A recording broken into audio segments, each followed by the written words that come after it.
नमस्कार मित्रांनो, आज या मालिकेमध्ये आपण पाहणार आहोत की भैरवीचं सत्य सगळ्यांच्या समोर आलेलं असतं. तिचे कारनामे सगळ्यांना कळालेले असतात.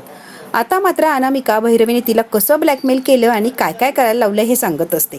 आणि सावलीताईमुळे मला जरा धीर आला आणि म्हणूनच मी हे सगळं काही तुम्हाला सांगू शकते. त्यांनी मदत केली म्हणून तुमच्या पुढे सगळं काही येतंय. त्यांचा खरा चेहरा आणण्यासाठी सावलीताईनेच मला मदत केली आणि म्हणूनच तुम्हाला माईका याच कळाल्यात. भैरवी आता रागारागाने बघत असते या अनामिकाकडे. अनामिका सगळ्यांना सॉरी असं म्हणते, कारण तिला असं वाटतं माझ्यामुळे सगळे दुखावले गेलेत. जगन्नाथजी म्हणतात, अनामिका काळजी करू नको, मी जे वचन दिले होते ते पूर्ण केले. तुझा भाऊ सुरक्षित आहे आणि सुखरूप सुद्धा आहे, अगदी व्यवस्थित ठिकाणी त्याला ठेवलाय. भैरवी आता जगन्नाथकडे बघायला लागलेली असते, कारण तिचा प्लॅनचा खरंच पचका झालेला असतो. आता मात्र तारा बोलायला लागलेली असते, कळलं का तुम्हाला सगळ्यांना, ही बाई कधीही सुधारू शकत नाही. ओरडून ओरडून सांगत होते या बाईला घराच्या बाहेर काढा, पण नाही, कुणाला ऐकायचंच नव्हतं. आता कळालं ही काय चीज आहे. आता चिडलेली असते आणि भैरवी विषयी खूप वाईट वाईट बोलत असते. आता तनतन करत वर निघून गेलेली असते, कारण तिला रागच तेवढा आलेला असतो या भैरवीचा. म्हणतात या बाईंनी एवढा गोळ घालून ठेवलाय की खरं काय खोटं काय काहीही कळायला मार्ग नाहीये. खरंच विचित्रच आहे. पोलिसांना त्याला गेस डॉक्टरांची चौकशी करण्यासाठी घेतलेलं असतं आणि डॉक्टरांना विचारतात की शेवटचं विचारतोय काय प्रकार होता आणि त्यावेळेला नक्की काय घडलं होतं, अगदी खरं खरं सांगायचा. डॉक्टर म्हणतात अगदी बरोबर आहे, भैरवी मॅडमने तुम्हाला खोटं सांगितलं होतं की अनामिका सानिका आहे, सानिका अजून जिवंत आहे. पण तसं काही नाही. त्याच वेळेला सानिका गेली हे सांगितल्यानंतर परत काही काळानंतर तिच्यामध्ये जीव आला होता. आणि हेही खरं आहे की भैरवीने मला तिलोत्तमा मॅडम कडून काही पैसे देऊ केले होते. दुसऱ्या हॉस्पिटलमध्ये हलवण्याच्या तयारीत सुद्धा होतो आम्ही. सगळं काही जे डोकं चाललंय ते फक्त भैरवी मॅडमचं होतं. डॉक्टर आता सगळं काही खरं सांगायला लागलेलं असतं. आधीच तिने प्राण सोडला आणि तिथेच सानिका गेली होती. तर म्हणतात यात माझी खरोखर काही चूक नाहीये. या बाईने मला ब्लॅकमेल केलं आणि सगळं काही माझ्याकडून करून घेतलं. त्या सानिकाला वाचवण्याचा खूप प्रयत्न केला होता, अगदी प्रामाणिक प्रयत्न केला होता. मला यश आलं नाही, खरंच खंत आहे त्यासाठी. तिलोत्तमा रडत असते आणि तिलोत्तमा म्हणते जगन्नाथजी तुम्ही जिच्यावर अंत्यसंस्कार केले ती सानिकाच होती. जगन्नाथजी म्हणतात हो ती माझी सानिकाच होती. मात्र हे सगळं ऐकल्यावर नीलला फार त्रास होत असतो. त्याला आता काय करू आणि काय नाही असं होत असतं. खूप त्याला वाईट वाटत असतं. तिलोत्तमा म्हणते भैरवी का केलं ग, तुला काय मिळालं हे सगळं करून, सांग ना मला, खरं खरं सांग तुला काय मिळालं. स्त्री असून स्त्रीच्या जीवावर का उठलीस ग, तुला काय मिळालं हे सगळं कृत्य करून. तिलोत्तमा चिडलेली असते आणि भैरवीला प्रत्येक प्रश्नाचं उत्तर मागत असते. तुमच्या सगळ्यांच्या भावनांशी खेळीस, तुला काय मिळालं ग, बोल ना भैरवी. मैत्रीण म्हणून विश्वासघात केला, काहीच वाटलं नाही का ग तुला, आणि मी मात्र माझी चांगली मैत्रीण म्हणून खूप खूप विश्वास ठेवला होता. प्रत्येक वेळेला मला खोटं बोलत गेली. ज्या वेळेला सानिका गेली त्यावेळेला खोटं बोलली, नंतर खोटं बोलली, आत्ताही खोटं बोलली, आत्ता सुद्धा खोटं बोलतीये का तू, सांग. प्रत्येक वेळेला तू खोटं आणि खोटंच बोलली. तू जेव्हा जेव्हा तोंड उघडलं ना भैरवी, फक्त आणि फक्त खोटंच बोलत गेली. तिला तेव्हा खूप चिडलेली असते, तिचा अगदी संताप झालेला असतो. भैरवीला आता उत्तर विचारत असते. भैरवी कसले उत्तर देते, अगदी निर्लज्ज असते ती. का फसवती आणि मला फसवून किंवा माईशी खोटं बोलवून तुला काय मिळतंय ग. जगन्नाथजी म्हणतात मला सुद्धा आता सगळं सत्य कळायलाच हवंय. जिवंत मुलीला मेलेलं घोषित करणं, मेलेल्या मुलीला जिवंत घोषित करणं, या मागचं राज काय भैरवी, सांग आता पटकन. जगन्नाथजी म्हणतात भैरवी तू सुद्धा एका मुलीची आई आहे, तरी दुसऱ्या मुलीच्या आई वडिलांसोबत खेळ खेळतीये, लाज वाटली नाही का ग तुला. तिलोत्तमा म्हणते मला आजही ती रात्र अगदी स्पष्ट आठवतीये. भैरवी आणि तिलोत्तमा भेटल्या होत्या, ते अगदी स्पष्ट तिलोत्तमाला आठवायला लागलेलं. सगळा तो प्रसंगच तिलोत्तमाला आता आठवत असतो. भैरवी त्यावेळेला म्हटलेली असते अजिबात घाबरू नको तिलोत्तमा, मी आली ना, मी सगळं काही माझ्या पद्धतीने हँडल करते, अजिबात तू टेन्शन घेऊ नको. भैरवी तेव्हापासूनच खोटं बोलायला लागलेली असते तिलोत्तमा बरोबर. अगं सानिकाची केस जे डॉक्टर हँडल करताय ना, डॉक्टर साखरे, त्यांना भेटलीये. तिलोत्तमा म्हणते हो हो, मग त्यांच्याबरोबर मी बोलून सगळं काही व्यवस्थित करते, तू अजिबात काळजी करू नको. त्यावेळेला भैरवीने तिलोत्तमाला आधार दिलेला असतो, तोही खोटा खोटा. म्हणते अगं चांगली गोष्ट आहे ही, मला खूप आनंद झालेला असतो, काही चांगलं होतंय. तुला कळतंय का तिलोत्तमा, सानिका वाचली म्हणून एवढा काय आनंद झालाय तुला. सानिका जर वाचली तर तू आणि तुझं कुटुंब वाचणार नाहीये का, कारण ती जबाब देणार तसा, कळतंय का तुला. त्यामुळे सानिका जिवंत राहू नये यासाठी प्रार्थना कर. सानिकाने शुद्धीवर आल्या आल्या डॉक्टरांना कबुली जबाब दिलाय की या अवस्थेला फक्त आणि फक्त मेहेंदळे कुटुंब आणि तिलोत्तमाच जबाबदार आहे. डॉक्टर म्हणताय तिलोत्तमा पोलीस केस आहे, मुलीनं आत्महत्या करण्याचा प्रयत्न केला आणि ज्याच्यावरून केलाय त्याचं नावही घेतलंय. पोलिसांना बोलवणं, इन्व्हॉल्व्ह करणं गरज आहे आणि मला बोलवायलाच लागणार आहे. तिलोत्तमा पोलीस जर आले तर अनर्थ होणाऱ्या लक्षात ठेवतो.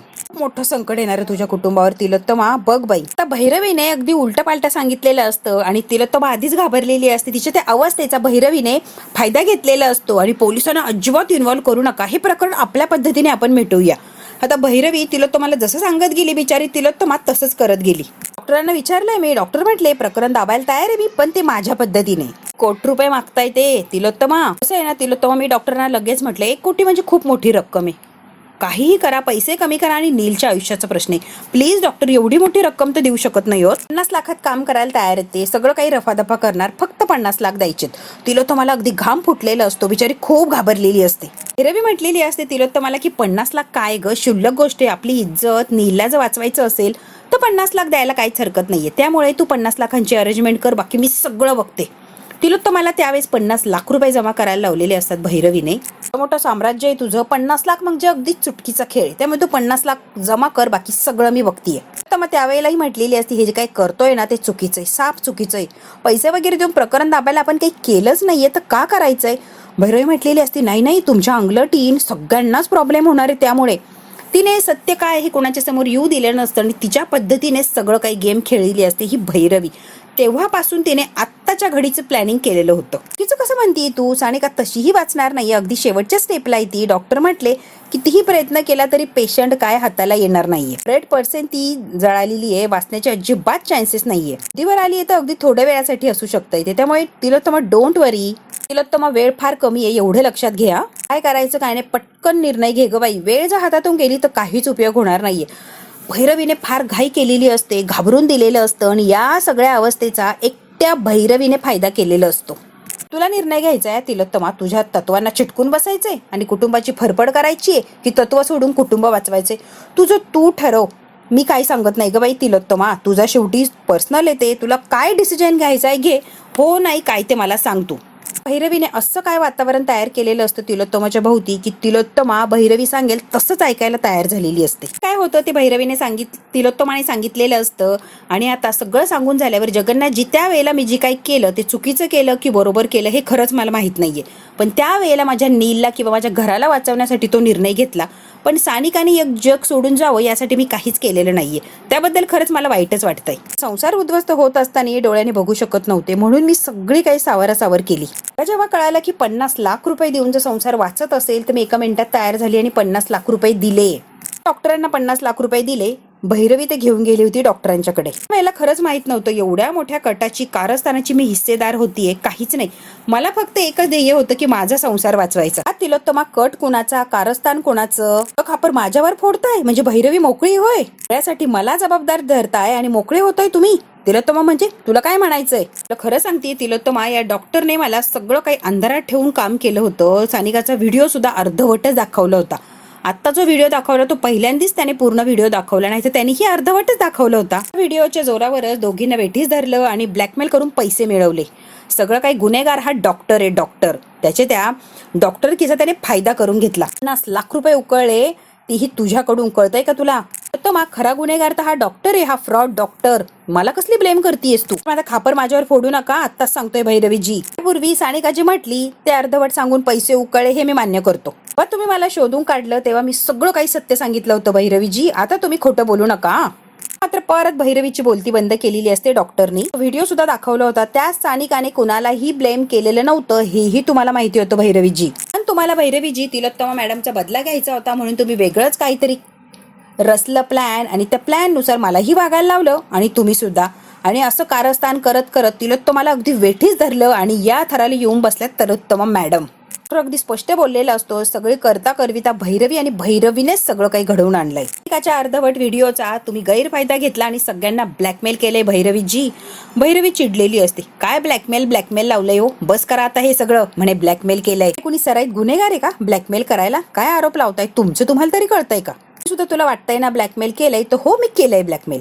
का केलं, कशासाठी केलंय, कुणी विचार केलाय का. नाही केला विचार. तिलोत्तमा तू माझ्या जीवाभावाची मैत्रीण आहे. तुम्ही सगळ्यांनी माझी लेख, संगीत, माझं गाणं, घराची प्रतिष्ठा माझ्याकडनं हिरावून घेतलं. सगळं काही माझ्याकडून तुम्ही हिरावून घेतलं, तुम्ही सगळ्यांनी मिळून. तारा माझ्यापासून कायमची लांब गेली, ती मला आई म्हणून म्हणायला सुद्धा तयार नाहीये, फक्त आणि फक्त तुमच्या सगळ्यांच्या कपटीपणामुळे. ही सावली, हिच्या आणि हिच्या कुटुंबाचा एकमेव आधार म्हणजे भैरवी. ती सगळं काही विसरली सावली. उठ म्हणलं की उठायची, बस म्हणलं की बसायची, माझ्या तालावर नाचायची ही सावली. सगळं काही माझ्या तालावर नाचणारी सावलीला आता माज आलाय, माज. अजिबात माझं काही ऐकत नाहीये आणि वर तोंड करून मला उत्तर द्यायला लागली. गरज संपली, सगळं काही मिळालंय ना तिला.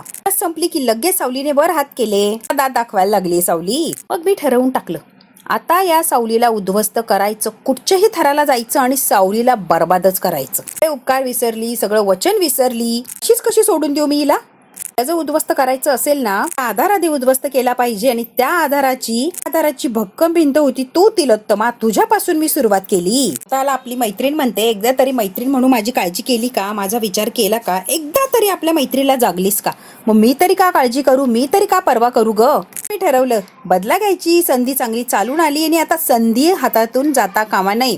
मग मी सगळा कट रचला. तुझ्याही चुका होत्याच आयुष्यातल्या. मग मी ठरवलं बदला घ्यायचा म्हणजे घ्यायचाच. मग मी अनामिकाला आणलं सानिका बनून तुझ्या आयुष्यात. पण तू एकटी टार्गेट नव्हतीस ना, मला सगळ्यांनाच बर्बाद करायचं होतं. सावलीचा दुसरा भक्कम आधार तुझा लाडका लेक सारंग. हेच अख्ख्या जगाला ओरडून ओरडून सांगितलं ना भैरवी वजे कशी खोटारडी आहे. मग ठरवलं होतं प्रत्येकाचा बदला घ्यायचा आणि प्रत्येकाला बर्बाद करायचं. अनामिकाचं लग्न सारंगशी लावायचं. एक पाऊल लांब होते प्रतिशोधापासून, पण नाही, या पोरीने तिथे सुद्धा पचका केलाच. सावलीने खेळ उधळून टाकला. परत ती सावली आलीच मध्ये. तेव्हा म्हणते भैरवी मला ना तुझी क्यू यायला लागली आता. कसं आहे ना भैरवी, तू कधी चांगली आई होऊ शकली नाही, चांगली प्रामाणिक मैत्रीण तर तू कधीच नव्हतीस. भैरवी स्वतःच्या रक्ताच्या नात्याला बाहेर बाजारात मांडलं तू. मात्र जगन्नाथजी चिडलेले असतात, सावलीला दूर लोटतात आणि भैरवीच्या समोर येऊन उभे राहतात. माझ्या पोरीचा असा वापर केलास भैरवी तू, आयुष्य तर संपलंच. शेवटच्या क्षणी तिच्या आत्म्याला शांती सुद्धा लाभू दिली नाहीस भैरवी. खूप चिडलेले असतात जगन्नाथ. पटकन कानाखाली द्यायला लागलेले असतात. सावली पटकन हात धरते. जगन्नाथजी तिने हात पकडलेला असतो आणि जगन्नाथजीला थांबवलेलं असतं, कारण ते भैरवीवर हात उचलायला निघालेले असतात. राज असतात ते म्हणतात शिव शिव शिव, किती कारस्थानी आणि किती कपटी बाई आहे हिचं हे खरं रूप खरंच मला माहित नव्हतं. सावली म्हणते गुरुजी सगळं काही तुम्ही चांगल्या कार्यासाठी करत होता, हे काही होणार आहे ते चांगलं होणार आहे म्हणून, आणि आता यांना कसलं कारस्थानी आणि कपटीबाई म्हणताय तुम्ही. गुरुजी म्हणतात तुम्ही माझ्यावर संशय घेऊ नका. मी कोण आहे काय जरा विचार करा आणि मग बोला. उगाच काही बोलायला जाऊ नका. आणि मी काहीही केलेलं नाहीये. ही कपटी कारस्थानी बाई हिने मला काहीतरी सांगितलं आणि त्या गोष्टीला मी भुललो आणि म्हणून सगळं काही करायला लागलो. चांगल्या कार्यासाठीच विधी करत होतो, पण त्यामध्ये या बाईचे एवढे वाईट हेतू असतील खरंच मला कल्पना नव्हती. आत्ता ही बाई किती वाईट किंवा कोणत्या थराला जाऊ शकते ते आत्ता कळालंय मला. त्यामुळे संशय घेऊ नका. सारंग म्हणतो ती करायची का.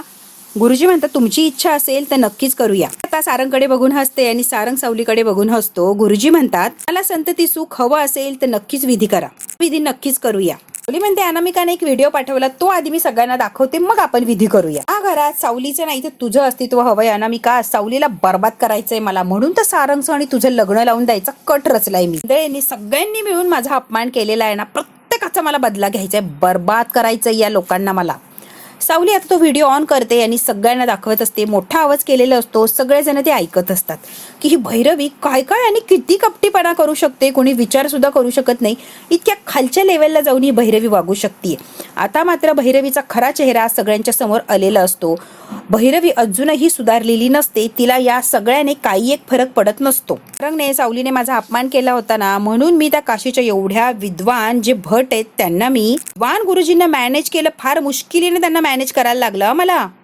भैरवी हे जे काही अनामिकाला सांगत होती तेव्हा अनामिकाने सगळं काही शूटिंग केलेलं असतं भैरवीच्या नकळत. आता सगळं काही जे सत्य असतं ते समोर आलेलं असतं.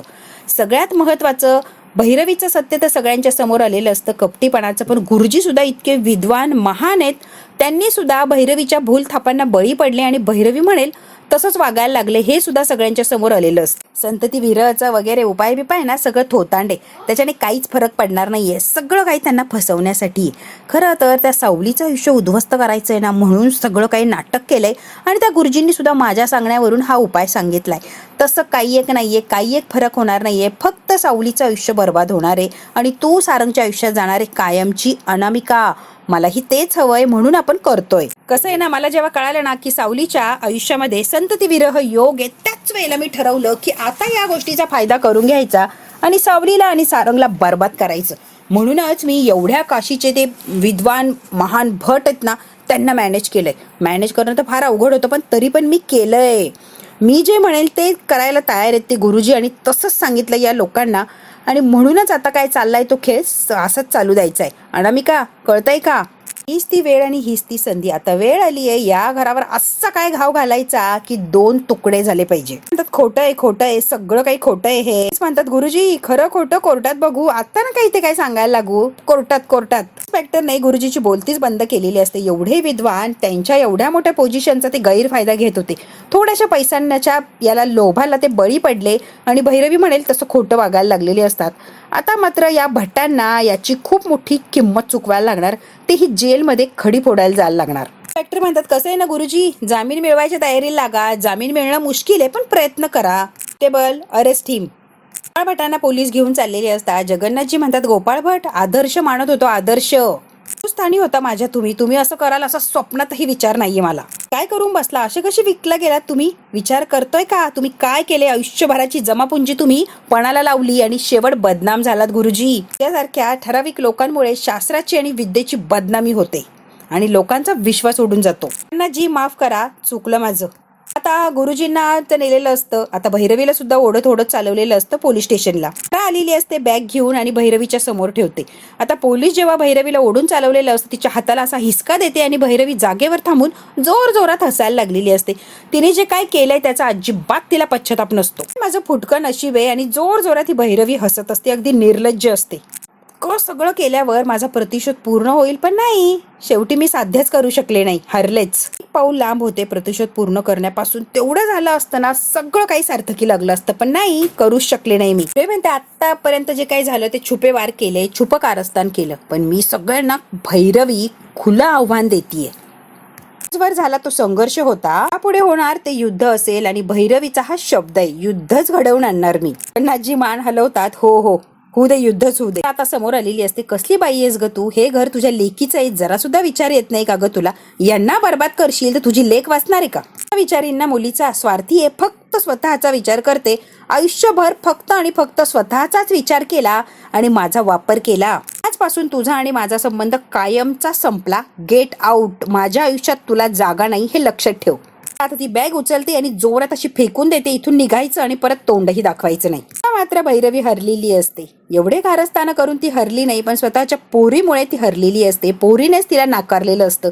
तुझा आणि माझा काही एक संबंध नाही. ओढत ओढत त्या भैरवीला त्या पोलिसांनी चालवलेलं असतं. पोलीस त्या डॉक्टरांना म्हणतात की चला, सारंग समोर आलेलं असतो. इन्स्पेक्टर साहेब थँक्यू, तुमच्यामुळे माझा संसार वाचला. इन्स्पेक्टर साहेब म्हणतात, माझा काही रोल नाहीये, ऍक्च्युली सगळं काही देवा साहेबांनी केलंय. हे त्यांनी सगळी काही सॉल्व्ह केली आणि त्यांच्यामुळे सगळं काही चक्र फिरलं. त्यांनी फक्त मदतीसाठी मला पाठवलं. देवालाही थँक्स म्हणा. मी पर्सनली थँक्स म्हणणारच आहे, पण तुम्ही सुद्धा निरोप द्या. डॉक्टरांना सुद्धा चालवलेलं असतं. आता मात्र सगळ्यांना जेलची हवा खायला लावलेली असते आणि तिलोत्तमाचं कुटुंब बर्बाद होण्यापासून वाचलेलं असतं. सगळं काही सावली जगन्नाथजीमुळे झालेलं असतं, अनामिकामुळे झालेलं असतं. मित्रांनो, आता पुढे काय होणार तिलोत्तमाच्या संसाराचं? नील आणि अनामिका लग्न करणार का आणि त्यांच्या संसार सुखाने होणार का? हे जर बघायचं असेल तर बघायला लागणार पुढचा भाग. हा भाग इथेच संपतो. व्हिडिओ आवडल्यास लाईक, शेअर, सबस्क्राईब नक्की करा. धन्यवाद.